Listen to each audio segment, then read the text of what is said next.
सभी का हमारे इस चैनल एंजॉय द नेचर पे फिर से एक बार स्वागत है। आज हम एक नए टॉपिक पे चर्चा करेंगे, जानने की कोशिश करेंगे एक ऐसी घटना जो हमारे साथ होती है। हम बात कर रहे हैं उसी घटना की जिसका आप लोगों ने थंबनेल पे देख करके ये वीडियो को प्ले किया हुआ है। हम एक्चुअली बात कर रहे हैं कि जब हम कोई हेवी वर्क करते हैं, जैसे स्विमिंग हो गया, रनिंग, साइकिलिंग, जब हम कोई साइकिल चलाते हैं, दौड़ते हैं या एक्सरसाइज करते हैं, हेवी एक्सरसाइज करते हैं, तो हमारे मसल्स में पेन होने लगते हैं। उस पेन की वजह क्या है, क्यों हमें इस तरह के पेन होते हैं। साथ ही साथ आज हम लोग इसे भी समझने की कोशिश करेंगे कि हमें छींक यानी स्नीजिंग यानी जो छींक आता है वो क्यों आता है, जमाई क्यों आती है। तो इन सारे टॉपिक को शुरू करने से पहले ये सारी जो जितने भी टॉपिक्स हैं जिनके बारे में हमने जिक्र किया, ये सारे टॉपिक्स कहीं ना कहीं रिलेट करते हैं रिस्पायरेशन से।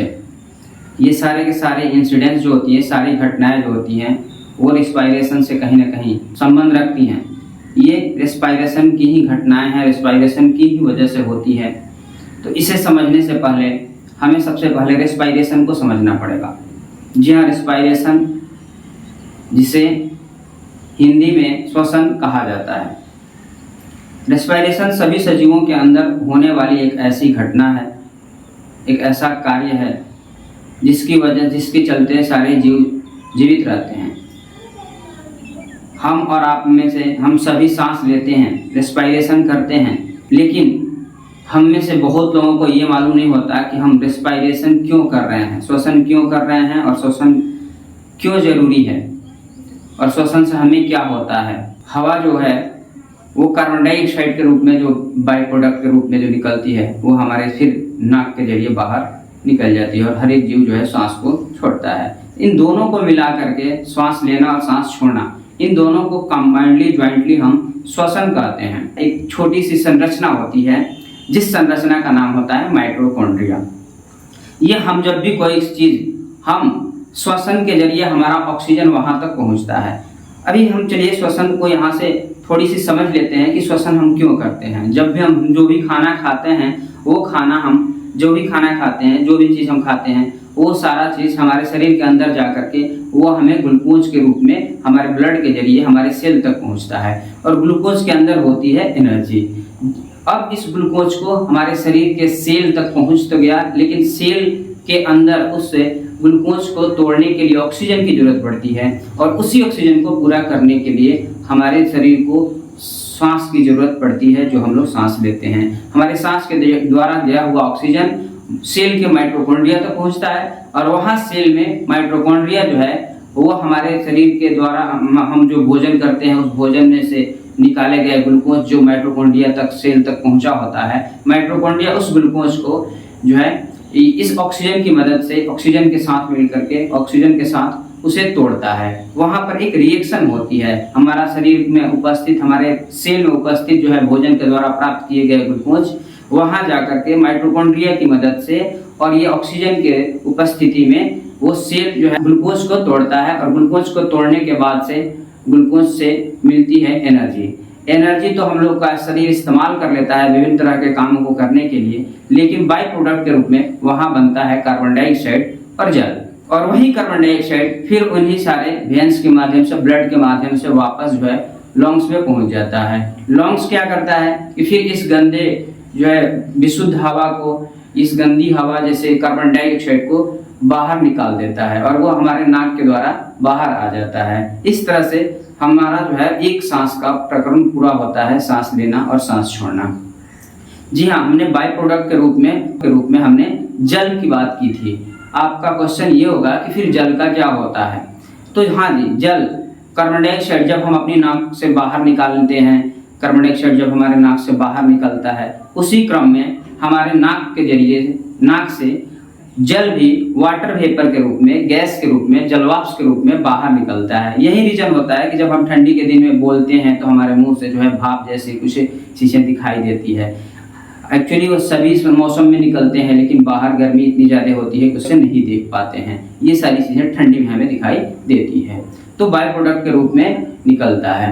लेकिन हमारे शरीर के अंदर जब पर्याप्त मात्रा में ऑक्सीजन की प्राप्ति होती है तो हमारा शरीर इस तरह से पर्याप्त ऑक्सीजन की उपस्थिति में हमारा शरीर जो है रेस्पायरेशन करता है और इसे हम लोग बोलते हैं रेस्पायरेशन। और रेस्पायरेशन जो है दो तरह का होता है, वैसा रेस्पायरेशन जिसमें ऑक्सीजन यानी हवा की मदद से जो है हम कोई जीव सांस लेता है, यानी हवा की मदद से किसी जीव के सेल के अंदर जो है ऊर्जा की प्राप्ति होती है, ग्लूकोज का टूटना होता है, उस तरह के जो है रेस्पायरेशन को हम लोग बोलते हैं एरोबिक रेस्पायरेशन।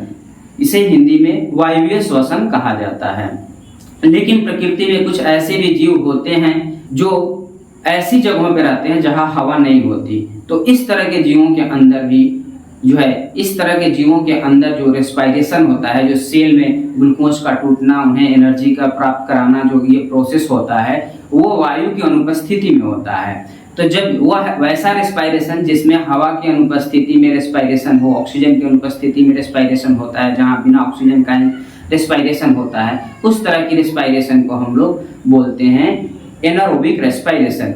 हिंदी में इसे जो है अवायवीय श्वसन कहा जाता है, यानी ऐसा श्वसन जिसमें हवा की आवश्यकता न पड़े। इस तरह का रेस्पायरेशन ईस्ट जैसे जीवों में होता है। ईस्ट एक प्रकार का छोटा सा यूनिसेलुलर जीव होता है जो वायवीय श्वसन उसके अंदर होता है। जी हाँ, वायवीय श्वसन जो है श्वसन से थोड़ी सी डिफरेंट होती है।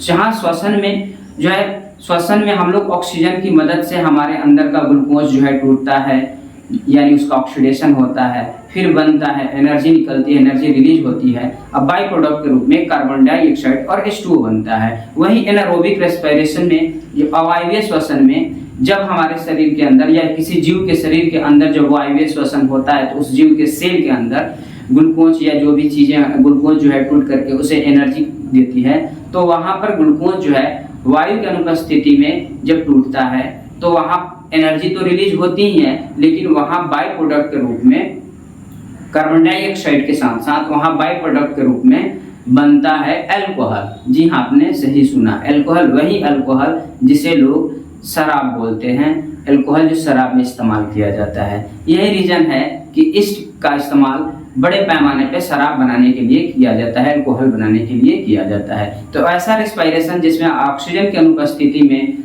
सेल के अंदर जो है ऊर्जा की प्राप्ति कराई जाती है, ऊर्जा प्राप्त होता है। सेल एक ऐसा रेस्पिरेशन जो सेल के अंदर, सेल का रेस्पिरेशन जिसमें बिना ऑक्सीजन की ही रेस्पिरेशन हो जाती है, उस तरह के रेस्पिरेशन को हम लोग बोलते हैं एनारोबिक रेस्पिरेशन, अवायवीय श्वसन। ईस्ट के अंदर ये सारी चीजें प्रोसेस होती हैं।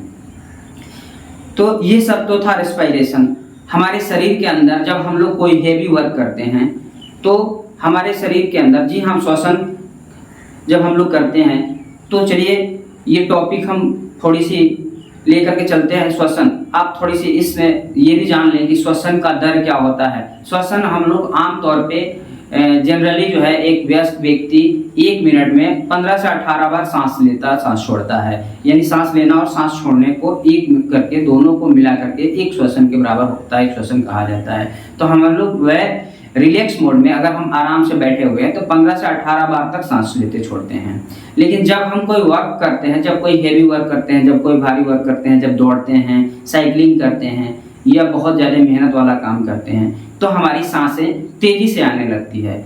ये भी जो है हमारी सांसें तेजी से आने लगती है और हम लंबी सांसें लेने लगते हैं। रिलैक्स मोड में जब हम रिलैक्स रहते हैं तो हम धीरे धीरे सांस लेते हैं और छोटी छोटी सांसें लेते हैं। लेकिन जैसे ही हम कोई हेवी वर्क करते हैं तो हमारी सांसों की रफ्तार भी बढ़ जाती है और हमारे सांसों का जो लेंथ होता है वो बढ़ जाता है, हम लंबी सांस लेने लगते हैं। क्या आपने कभी सोचा है कि हम जब वर्क करते हैं तो हम ज़्यादा तेजी से सांस क्यों लेते हैं या लंबी लंबी सांसें क्यों लेने लगते हैं? जी, जब हम वर्क करते हैं तो हमारे सेल के अंदर ऊर्जा का ज़्यादा मात्रा में हमारे शरीर के अंदर जो हम भोजन किए होते हैं, जो ग्लूकोज होता है, उस ग्लूकोज से तोड़ करके हमारे शरीर को ज़्यादा से ज़्यादा एनर्जी को देने की जरूरत पड़ती है, जो सेल हमारे शरीर के अंदर ये सारे काम करते हैं। जब हम तेजी से दौड़ते हैं या कोई हेवी वर्क करते हैं तो हमारा सेल हमारी उस कार्य को पूरा करने के लिए, उस कार्य की क्षमता को पूरा करने के लिए हमारा सेल हमारे अंदर उपस्थित ग्लूकोज को तेजी से तोड़ने लगता है और हमें एनर्जी जो है तेजी से देने लगता है। हमारा सेल बहुत अधिक मात्रा में एनर्जी को रिलीज तभी कराएगा जब हम उसे ऑक्सीजन ज़्यादा से ज़्यादा उसे प्राप्त करा पाएंगे। तो उस सेल को जैसे ही हमारे शरीर को ज़्यादा एनर्जी की जरूरत पड़ती है, सेल को ज़्यादा ऑक्सीजन की जरूरत पड़ जाती है।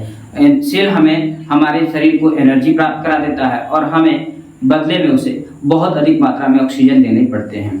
इसलिए हम उस ऑक्सीजन की पूर्ति करने के लिए उस सेल के द्वारा डिमांड किए गए अत्यधिक ऑक्सीजन की पूर्ति करने के लिए हम तेजी से सांस लेने लगते हैं।